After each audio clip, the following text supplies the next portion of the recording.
Hello, I'm Lihuang Wung. I'm an urban planner with the city of Tacoma.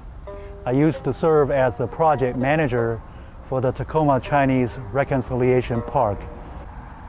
The first portion of the park introduces the history of Chinese laborers and immigrants back in 1880s in Tacoma, and their lives and their work, and more importantly, how the Tacoma method, the Chinese expulsion tragedy, happened.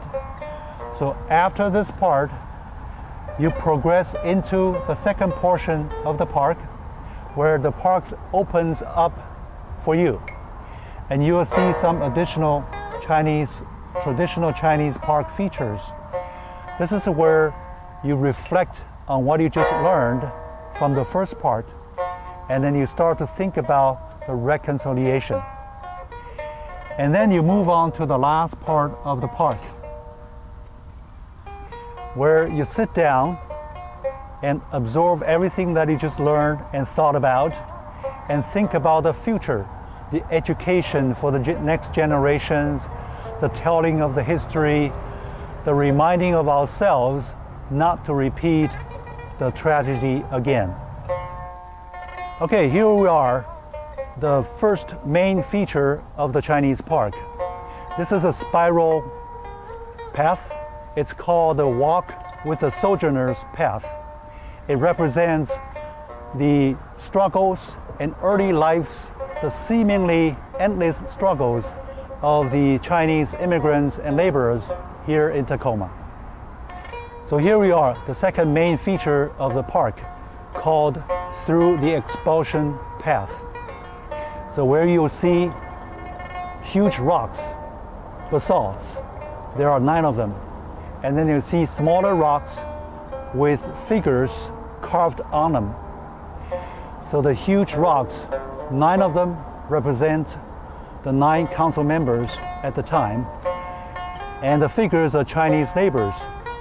The rocks are 3-dimensional, tall, huge, and dark, whereas the figures on the rocks are small, 2-dimensional, flat, and dwarfed by the basalts.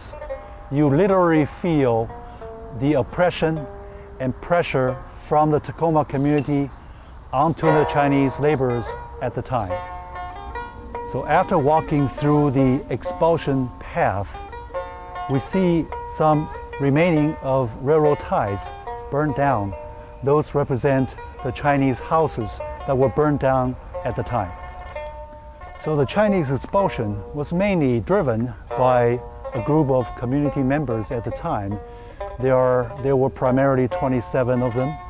This interpretive signs tell the stories of the Committee of 27 and how they were never held accountable. This sign is mounted on 27 posts, dark posts, representing the Committee of 27. So after walking through the expulsion, the dark chapter of Tacoma's history, the park opens up for you. And first you're going to see the string of the Pearls Bridge over the grotto of the tides. So here we are at the Fuzhou Ting. This is one of the lions in front of the Ting, safeguarding the structure. This is a male lion. And this is the female lion with a cub with her. In Chinese tradition or culture, the male is always on the left and female on the right. So you just saw 3 lions. There are other animals around the Ting. For example, there are 2 bats that are holding up the flag, the Fuzhou Ting flag. And then there are 8 fish on the structure. And more importantly, there are 56 dragon heads sitting around inside the roof of the structure. And those 56 dragon heads represent or signify 56 ethnical groups in China.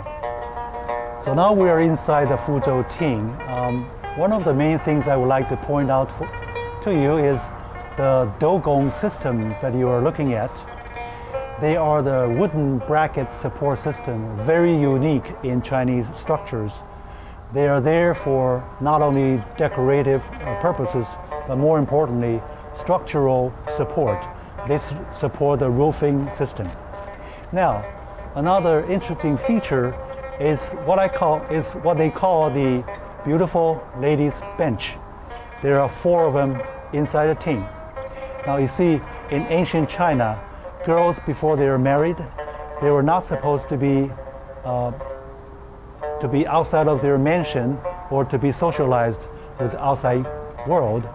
If the family can afford, they build some benches with curved and beautiful back, and so the girls can sit on them, lean on them, and then take a peek of the outside world. Hence the name of beautiful ladies bench. So a Ting, or pavilion, in a traditional Chinese garden means a place for people to sit, rest, and reflect. So into the future, there will be classrooms built behind the Ting over there. And more importantly, there will be a multicultural pavilion sitting right about there behind me.